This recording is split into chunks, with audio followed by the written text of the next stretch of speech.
Previously on Daylight Robbery 1.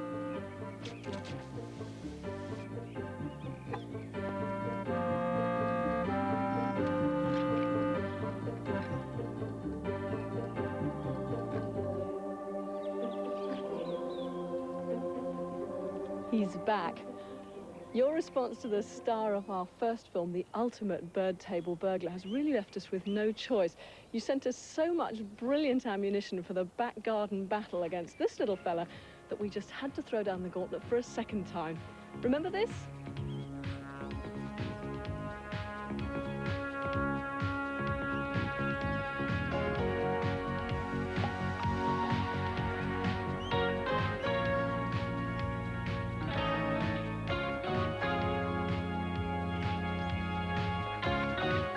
This famous shot from Daylight Robbery 1 was afterwards used by the world of advertising, perhaps inappropriately, to sell lager.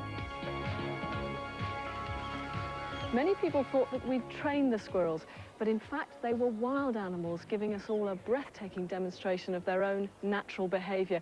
We think we can do better. Here we are in the same back garden with the next generation of wild squirrels, and we think we can test them even further with this super assault course. They start with a chimney, just like going up a drain pipe, and then across onto this windmill, which must be a bit like climbing in the top of a windy tree for a squirrel, over onto a platform, through a hole in this perspex disc, and then down the chain, through a spinning disc, and then on and through another.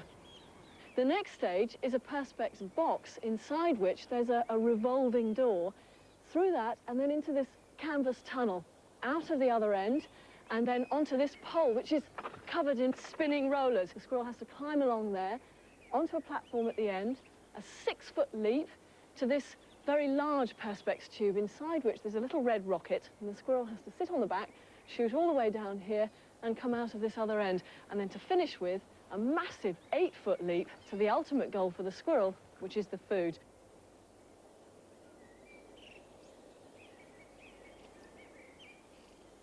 Immediately, the wild squirrels are eager to discover how to tackle this 50-foot-long, rather odd-looking series of trees.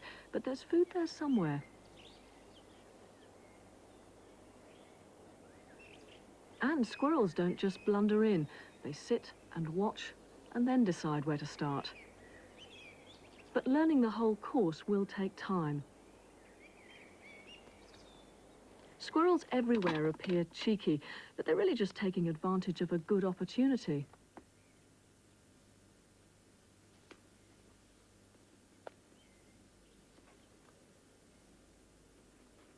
It knows what it wants is in there somewhere.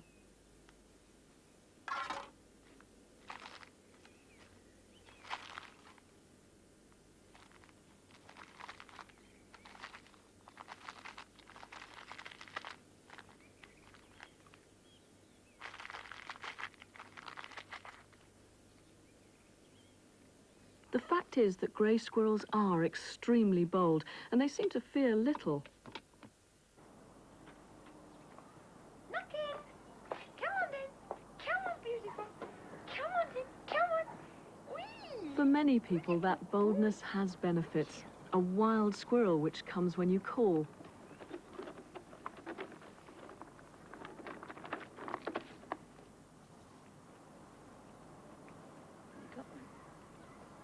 But in Britain, it's not only grey squirrels that might visit your back garden.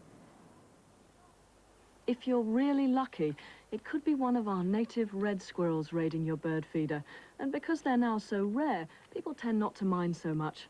For Mrs. Richards of Aberdeenshire in Scotland, there isn't a better animal to see or photograph.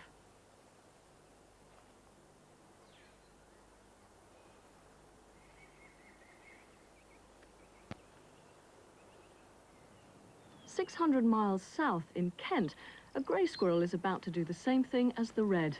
The good-natured battle between man and beast is resumed.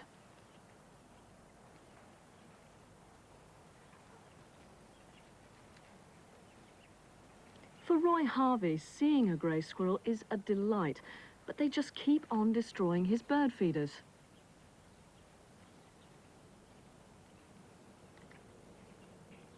That called for a change, a different design, hanging the feeder at the end of a piece of wire.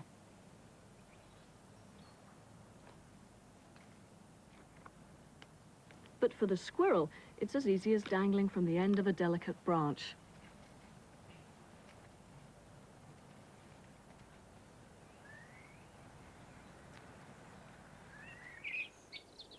Meanwhile, further north, this squirrel is about to tackle the latest technology in Huddersfield.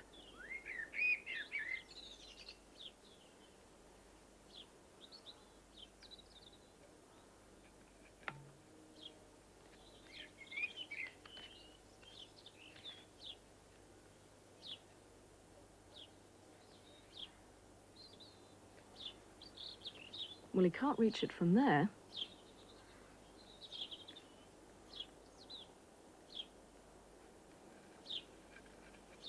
So let's try up here.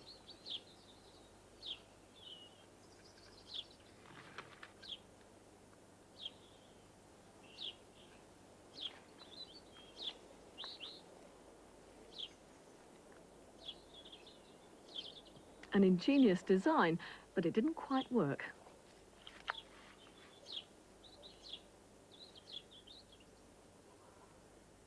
So, it's back to the drawing board for Howard Jackson. But nuts in back garden feeders are not the only things squirrels will steal from birds. They don't do it very often, but in spring, when winter's buried larder is bare, blackbird eggs may be on the menu.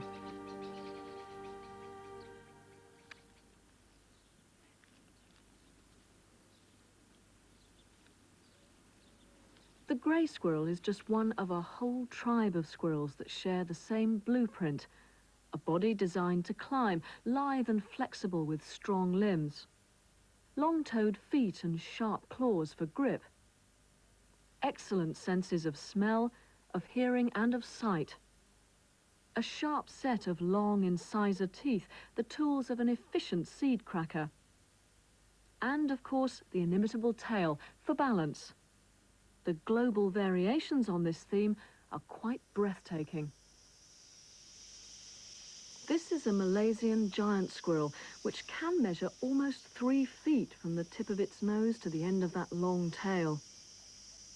At the other end of the scale, this Bornean pygmy squirrel is only 8 inches long.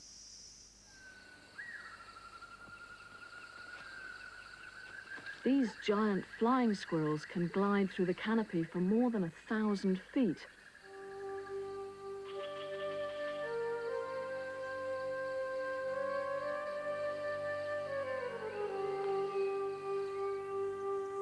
The antelope ground squirrel from Central America is adapted to live in hot, dry deserts, making its home in burrows underground. So too does the Arctic ground squirrel from North America. To escape the severe cold, it spends more than half of each year hibernating in a safe chamber below ground. During the brief summer months, it emerges, always alert for predators, such as a hungry grizzly bear, just out of its own hibernation den.